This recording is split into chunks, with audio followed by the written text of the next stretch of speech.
What's up guys, El Trouble back here for episode 2 of Run It Back, and today this video is submitted courtesy of Blade, also known as DJ Reminisce, of the New Zealand hyperfighting team over in New Zealand, obviously. And yeah, he basically wanted me to cover this pretty cool match that he had against Tomo, Ohira, the OG legend himself, over on, I believe, Supercade.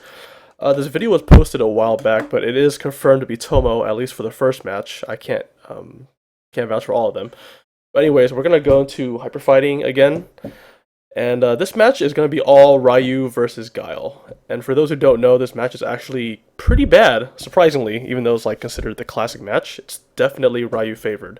At least 7-3, at best 6-4 for Guile, I guess. And I'll cover that as I go along. So here we go, let's play. Again, player 1 is Tomo Ohira / Jeff Shaeffer, the old school legends, and player 2 is Blade. Round 1, fight! Let's turn it down a little bit. Yeah, it might look a little stuttery and laggy. I think the capture quality was either bad or maybe it was a laggy set they played online. I know New Zealand to America can't be very internet friendly. But Blade not doing too bad. Caught him with a few mix-ups, went for the tick throw and kind of missed it there. But it's actually not bad right now. He's got a pretty good health lead going on right now.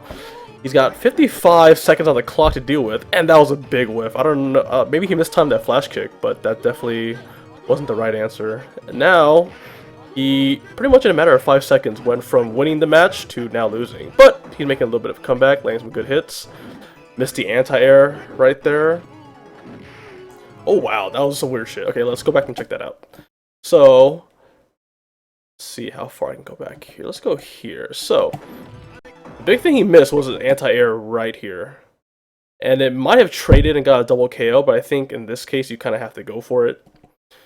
He could trade with Crouch Fierce, a very late Crouch Fierce. He could back up and try to do a sweep if he thinks Ryu's going to hit him early. But either way, he completely misses anti-air. I think he did Crouch medium kick at that point.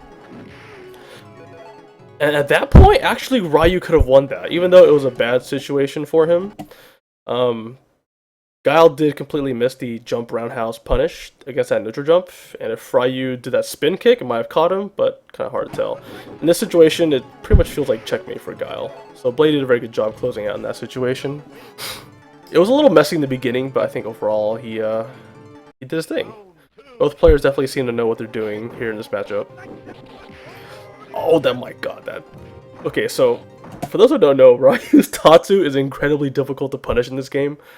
I don't know what it is. He must have like huge hitboxes on a spin kick. But even on landing, like it's really tough to hit him out. So what you'll see Guile do is kind of spam crouch jab. Even though it's a low damage option, it's pretty much guaranteed to hit him out of it if you time it right, if you spam it fast enough, so to speak. You can go for some riskier punishes like, you know, neutral heavy punch, neutral fierce, bar fierce, wait till he recovers and just poke him away. But it's kind of difficult to contend with if you're not used to that kind of stuff. And now this is bad for Guile. If Ryu zones him out correctly, he should never get out of the corner. This is pretty much checkmate in Hyper Fighter, if he's playing right. This fireball spam is very hard to contend with. And Tomo going for some gimmicks there. Okay, so there wasn't too much happening in this round. Most of it was just Ryu putting Guile in the corner, spamming Hadouken, and there's not much you can do about that. Guile can, you know, match fireballs, but it really doesn't matter because Ryu's fireball recovery is so fast in this game. He can neutral jump, he can jump backwards over it, and it doesn't matter because if Ryu throws the right fireballs at the right range, he can just keep spamming like a machine, and it won't matter what Guile does. And obviously, if Guile jumps forward, it's a free uppercut. The only way to really get out of that I know of is to go for a risky poke and just try to trade hits with the fireball, either with a back fierce or a crouch medium kick. But either way, you have to eat damage. And if the Ryu player is smart, he'll keep you there forever and ever and ever. There's nothing Guile can do. He can't carry a flash kick. He can't do anything. He tried for it there, but didn't quite work out. And Tomo going for some silly gimmicks there to spin kick into throw, which was kind of risky on Ryu's part, but he was sitting on such a fat health lead anyways that it really didn't matter. But that round was basically a wash. Oh my god. And Guile goes for the risky jump in. Ryu misses the uppercut, so it's not too bad right now. There it is, crouch jab, kind of push him away. Blade going for a guess blade kick. And it's not too bad right now. He was trapped in the corner for a little bit, but now he's got some pressure going on. Has a fat health lead. That was a random... I don't know what that jump roundhouse was. Maybe trying to catching Ryu to jump backwards, but that was, I mean, a bad risk, so to speak. No anti-air. Guile jabbing away. And a random jump medium kick into throw. Kind of shenanigan-y. I don't think it's a legit thing. I mean, if the right player was on point, you can just walk under, do a stand fierce, and it'll beat that jump medium kick clean. But I mean, I guess it was a cool surprise tactic to catch Tomo off guard here, or whoever the Ryu player is. Okay, so both players playing a little slow. Ryu finally gets a spin kick through the Sonic Boom in.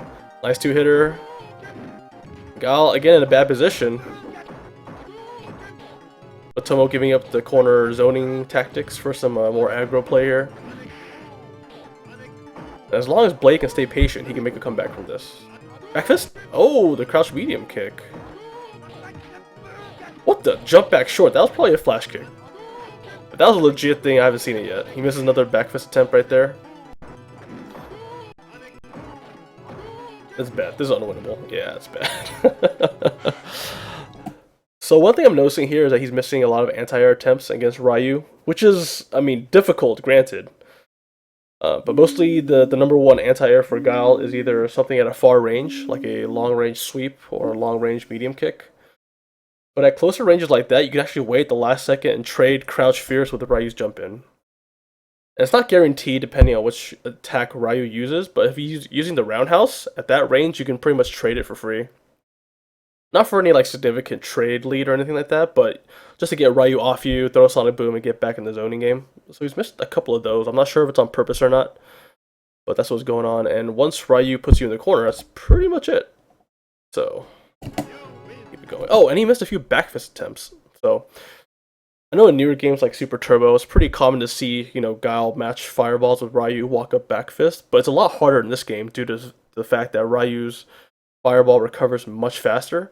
So you'll pretty much never get into that situation unless you're practically at sweep range and matching fireballs, or you caught Ryu at a weird time throwing a fireball really late and loses frame advantage. But he missed, I think, one or two in that case, which wouldn't have won him the round. But I think for future reference, that's something to keep in mind, is knowing the spacing and timing to go for that back fist. Ryu, oh, lands a cross-up but doesn't convert. Guile going for some guess flash kick play here. Doesn't quite work out. And now, bad spot. Guile is bleeding bad. He's pretty low on health. Ooh, nice. Worked out for that time. He's got him in the corner. Mix up. Sonic Boom. Tick throw. Ah! And that may have been the critical moment of the match. Yeah, that was it. That was definitely it. So Ryu wins that second game. So let's go back and see what the hell is going on here. Okay, so Blade lands his guess Blade kick. Very nice. Sonic Boom. And then walks up tick throw, which is a pretty common Guile tactic. Guile has very fast recovery on a Sonic Boom, and the jab version travels so slow that you can use it as a tick throw setup, which he does here. Then he goes for here, and then as he goes for it, you'll actually see Guile whiff his stand fierce, which means he went for the tick throw attempt. But Ryu just spin kicks through it because Ryu has quite a lot more invulnerability on a spin kick than in pretty much any other version. So yeah, it's one of the things that makes Ryu really tough to deal with in this matchup, is that he can pretty much spin kick his way out of a majority of your mix-ups, and it'll get him out of jail scot-free. It's pretty frustrating. And the way to counter that, again, if you kind of like we covered last week, if you give your opponent a tell as to what you're probably gonna do, for example, that Sonic Boom is a tick throw, he's either gonna think you're going to change it up, or he's going to think that you're going to do the exact same setup again, in which case you kind of have to factor that in and go for something different. So in that situation, he could have gone Sonic Boom, walk up, sweep, and try to catch him, during his what was it, Air Tatsu input, and catch him low. So again, it was a 50-50 mix-up. He kind of had to go for it because he was losing at that point. And that sucks. Again, that's the part where that Air Tatsu is, the Tatsu is really hard to counter, because you'll often end up trading with it or losing to it clean, and you'll definitely lose the life lead on that. But yeah, Ryu in Hyper Fighter is considered the best character in the game. It's pretty much undisputed at this point. And Guile's up there certainly as well, but I think this is one of his rougher matchups. It can be very hard to contend with if Ryu's really on point with his zoning game. Like right here. This is the classic fireball trap. I've seen it many times, having played Mike Watson myself in Hyper Fighter. That's the same spot he picks. Way less Tatsus. He just maintains positioning, but it's a very powerful fireball trap. Pretty much, if you're in that corner, you're gonna eat a lot of damage before you get out. So as Guile, your goal is to stay away from that zone and fight right here in the mid zone, where you have a very strong chance. Oh, that was a nice whiff punish actually. That's the appropriate response to that crouch sweep. That was perfect. And that was a nice air jump by Blade here.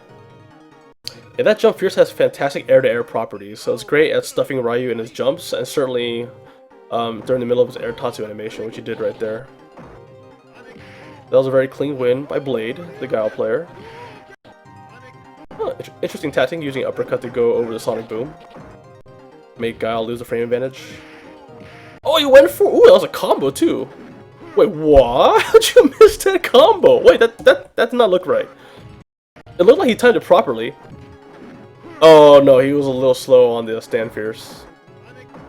Yeah, it looked like he's trying to go for the 4 Fierce combo and just mistimed it. But it's fine. Ryu's bleeding. You can't make a comeback, but with that kind of life lead, it's gonna be difficult. And there we go.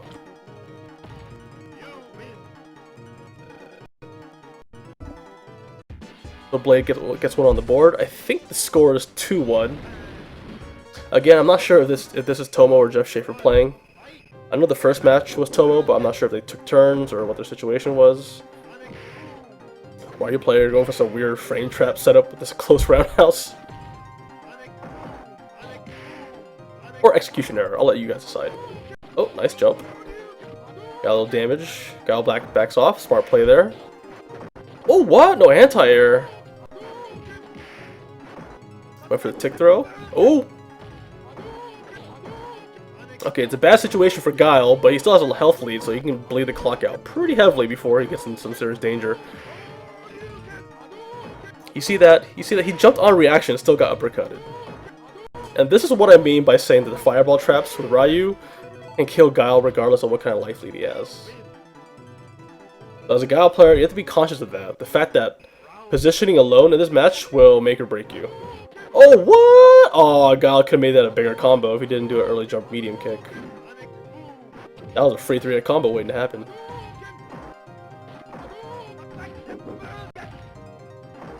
Ooh, good bait? Right, wow, that didn't combo. Surprised that crouch first fireball didn't combo. Ah, there it is. The classic get out of jail card. Ryu with the spin kick gets him out of everything. And that's rough. Okay, and I think that's the last part of this set, right? Let's see. Where do I pause?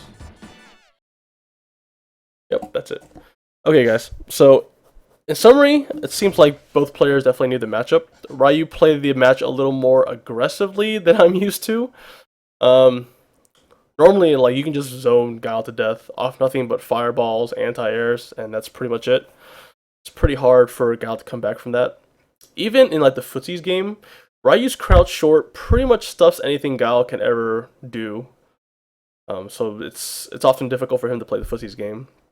As Guile, you kind of land your hits and back off, and try to play as defensive a game as possible, and try to make the life lead work for you. But, man, rough. Especially against Tomo Ohira, who was known for his legendary Ryu play. So, yeah, pretty good set by both players. They were kind of having fun with it a little bit. Doing some very aggressive moves that you probably wouldn't do in a tournament. But, you know, fuck it, it's casuals. You can do whatever you want in casuals. So, for Blade, I think if Blade kind of slowed down his pace a little bit and played a little more defensively and stopped trying to go for risky jump-ins and flash kicks, he probably could have won more rounds. But yeah, that's about it. Otherwise, from what I saw, he's a pretty good Guile player. Very, very solid. Missed a few minor things here and there, but it's nothing you can't work out in like a session of practice. It's all good. So again, big shout outs to the New Zealand fighting Hyper Fighter guys for sending this video. I'll post a link in the... Wow. Really? That's when you chime in, Tanya? So I'll post a link in the description if you want to find out more about the New Zealand hyperfighter scene or the hyperfighter scene in general. That's the place to go. And I think we'll conclude today's episode. It's kind of nice and short, which is what I want. But anyways, big shout outs to everyone who's watching right now and for sending in videos. If you want me to commentate on your matches or matches that you think I should commentate on or talk about, feel free to send it to me over on YouTube or on Facebook. And I guess that's it. All right, guys. See you later. Peace out.